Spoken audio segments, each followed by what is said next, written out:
Etoile, meanwhile, is clear now from No When to Hold Him, who made a mistake as well. And there, Mitch Bastian did well not to get shunted out the side door. That leaves Asian Spy second, but Impose Etoile at the last is well clear. Impose Etoile steps over the last flight of hurdles and is a long, long way clear. Looks around both shoulders for Nico de Bonville. A really easy success, first in Britain for Impose Etoile and Nicky Henderson. This exciting young horse makes a winning start. In second place, Asian Spice will just out-battle No.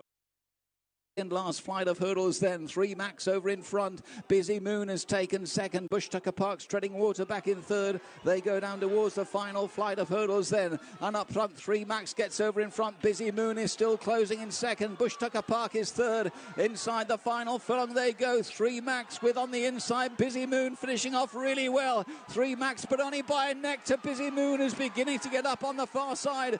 Busy Moon has hit the front as they race up towards the line. And Busy Moon will go on to win for Dan and Harry Skelton. Back in second, 3 Max. Good effort from her. Bush Tucker Park was third.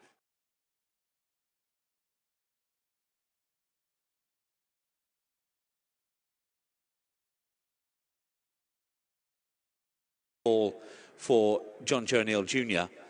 Impose Etoile, meanwhile, is clear now from No When to Hold Him, who made a mistake as well. And there, Mitch Bastian did well not to get shunted out the side door. That leaves Asian Spy second, but Impose Etoile at the last is well clear. Impose Etoile steps over the last flight of hurdles and is a long, long way clear. Looks around both shoulders for Nico de Bonville.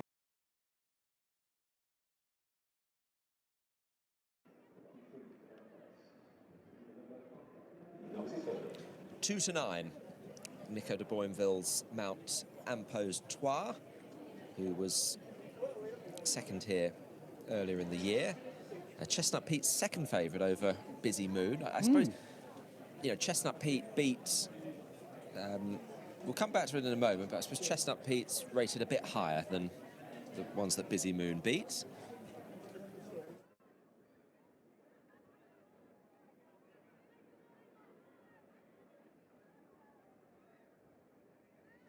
Thank you very much, Anthony. So Impose Etoile is revisiting Ludlow. He came here in early January to contest the Luke Watson Memorial, and he finished second in that before his routine win at Exeter, and that second to Brentford Hope.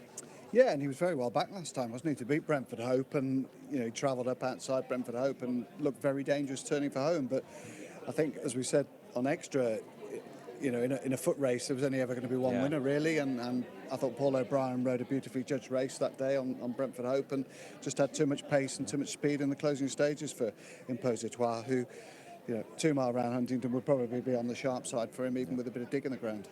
There might be one or two that would be surprised that Busy Moon's a bigger price than Chestnut Pete. I suppose, you know, you have to, you know, you'd never knock a filly that's won. But if you look at the bare form of Market Raising, the runner-up's rated 92. The third has been beaten, I think, since is rated 86. And, you know, Chestnut Pete, he is rated, what is he, 105? Yeah, he is. You know, but he's sort of 0 from 9 over hurdles. His recent hurdle starts haven't been anything to shout home about, albeit, you know, he was being placed off marks in the low 110s, 115s, those sort of realms. So I suppose at least he's got fitness on his side, courtesy of that recent run, where, you know, the mare has won 5 weeks ago as well, and I suppose the race fell apart a little bit for her that day at Market Raising, but I'm surprised that she's twice the price, if I'm honest. I thought there'd be more upside in her, but I think the drift for a horse from this yard would concern me a little bit. Yeah, and that just leaves one rule. The mare, 6-year-old, a daughter of St Ledger winner, I can't remember the year, but St Ledger winner, Rule of Law, and this is must have been fairly backward. Racing debut at the age of 6, hasn't pointed or anything, and she's 80 to 1. Doesn't like to rush him, John Grudcott. No, true. Give him a bit of time. Yeah, it's a nice starting point, local track, uncompetitive race by the favourite, you would suggest, and you know, John's done pretty well around here in recent times, but it'd be a major shock if he pulls one off here with one rule. Outsider of 4, so 1 to 5, Impose Etoile to record a second success over hurdles, a 4th in all, because he won both of his French bumpers in the spring of 2022. We're on post time. I'm sure they've had their final checks. And Ludlow generally are very, very good at running to time, and they continue to be, because we're on 3:05 and the race about to jump off. Here is Mark Slater. Thanks, David. Runners coming in then over on the far side of the track, 2 mile 5 ahead of them this time. 11 hurdles, Chestnut Pete leading them in. And they're off, and Chestnut Pete bounces away from the start to lead and has an uncontested lead towards the first flight. He's gone on by 3 lengths from Impose-Toi and Busy Moon, and One Rule is last of the 4 as they approach the first flight. Chestnut Pete a little awkward over it, but cleared it with a 3-length advantage. Heading on towards the second in this visit, the Ludlow Farm Shop today, Novices Hurdle. Chestnut Pete showing the way to the short price favourite Impose-Toi, and Busy Moon's in third, and the debutant One Rule a further 3 lengths away in fourth. Over flight number 2, Chestnut Pete has been running over fences recently, and that evident from the way he's taken those first 2 hurdles. He jumped them rather big, but he cleared it with plenty to spare, and he'll lead Impose-Toi towards the end of the back straight. And then Busy Moon tracking the favourite in third place, 3 lengths away to One Rule. Swinging out of the back straight. Quite a long run now before they'll leave the ground again and take flights 3, 4 and 5 in the home straight. Chestnut Pete looking for his first win under rules today. He's been chasing recently, a couple of seconds to his name, and second this week at Fosslas. He leads on this return to hurdling from Impose-Toi, looking for a second hurdle success. The green and gold of J.P. McManus, Nico de Boinville in the saddle. And then Busy Moon, Bridget Andrews, for owner Elaine Pugh in the red, black and white colours. She was off the mark at the first attempt over Timber at Market Raisin. And One Rule, the newcomer under Ben Post, is last of the 4 as they race into the straight. And Chestnut Pete having things his own way out in front as they come towards the first of these 3 flights. Content to track in second place, Nico de Boinville. And Impose-Toi, it would seem, would rather go a little quicker than he's being allowed to, but he's being restrained behind the leader. And then follows Busy Moon, tracking Impose-Toi. And then a couple of lengths to One Rule. Jumping the flight, that'll be the last next time round. It's number 5 on this circuit. And One Rule just shaken along at the back of the field on this debut run. About 8 lengths behind the leader, Chestnut Pete, and the runners, the 4 of them in single file, come up to pass the stands.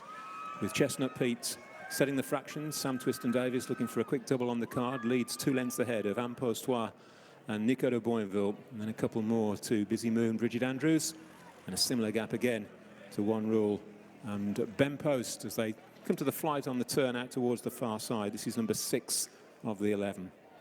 No change in the order as they make this right-hander, with Chestnut Pete rising first. From Impose-Toi, landed almost on the heels of the leader in second. 3-length break to Busy Moon. And just back in fourth place, Ben Post just niggling away on John Grucott's run-up in the black and red off the Rushmore stud. They passed their departure point over on the far side of the track, and they've got 5 more flights of hurdles to take, and the order has remained the same from flag fall. The Chestnut Pete doing the donkey work with the odds-on favourite Impose-Toi stalking in second place. Busy Moon keeping tabs on Impose-Toi, and they're just beginning to pull clear of One Rule as they take the first down the back. Not a great deal between the 3 leaders, but they're extending the advantage over One Rule.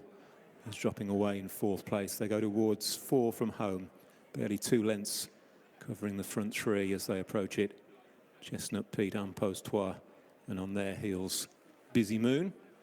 And then taking it back in fourth place was One Rule, has taken it safely, but he's losing touch with the leading 3. They race towards the end of the back straight. They're now racing inside the last 5 furlongs as they head towards the end of the far side. And Chestnut Pete set out to make all, still hangs on to the lead, but it's only a marginal one from Impose-Toi. Busy Moon's got 2.5, 3 lengths to find. He's just struggling to go with the front 2 initially as the pace just begins to lift as they make the turn out of the back straight and they start the run towards home. Impose-Toi coming there smoothly to deliver a challenge to Chestnut Pete as they begin this steady swing towards the home straight, and Busy Moon is 3 lengths away as they start the turn right-handed and begin the swing towards 3 out. And Impose-Toi just given the office by Nico de Boinville. Now moves through to take over as they approach 3 out. Impose-Toi on the right, on the left.